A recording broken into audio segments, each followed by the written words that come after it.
So here in front of me, I have actually a play that was written in the 18th century. It was written in 1776, the same year that the United States became independent from Britain. And it was written in France. We assume that it was written in Paris, but we're not sure actually, because whoever wrote it, we still don't know 250 years later almost.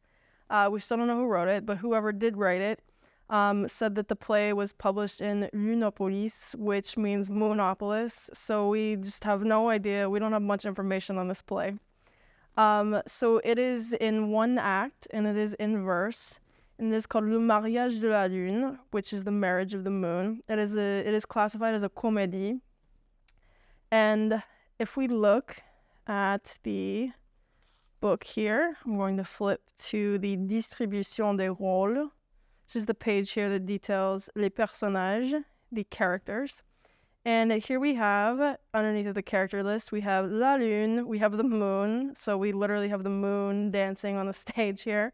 We have luminette, which translates to a burst of light, who serves as a confidant de la lune, who is who is part of her retinue and serves as her confidant, literally speaking.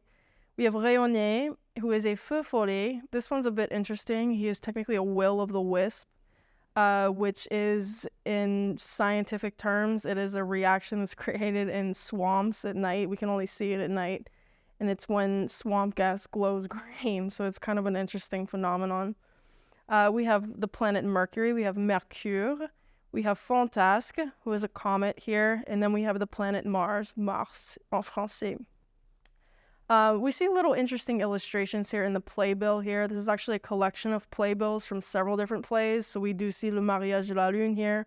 We don't have any history on its performance or anything like that. We just know, again, that it was published in Moonopolis, this fake place. So we have a little interesting illustration here of the moon.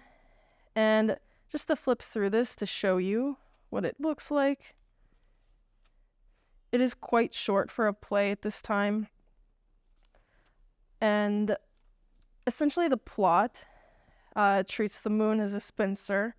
So we have a bit of a sexist undertone here in this play as well. Treats the moon as a spinster, and she's actually idealizing the planet Mars throughout the whole play.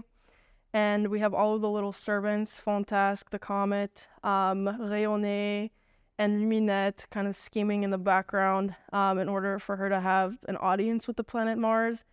She ends up being tricked at the end, and she ends up falling for the sun, and it is actually the comet Fantasque that she ends up with. So it is quite a little funny play. Yes, it's very interesting because we do see astronomy being brought to life here with all these little characters being on a stage that is specifically specified by the playwright to be the night sky. He says, La scène est au firmament, which literally means that the background is stars, and we're supposed to envision these planets as live anthropomorphic beings in this case here. So it's a really interesting example of seeing astronomy come to life in the theater.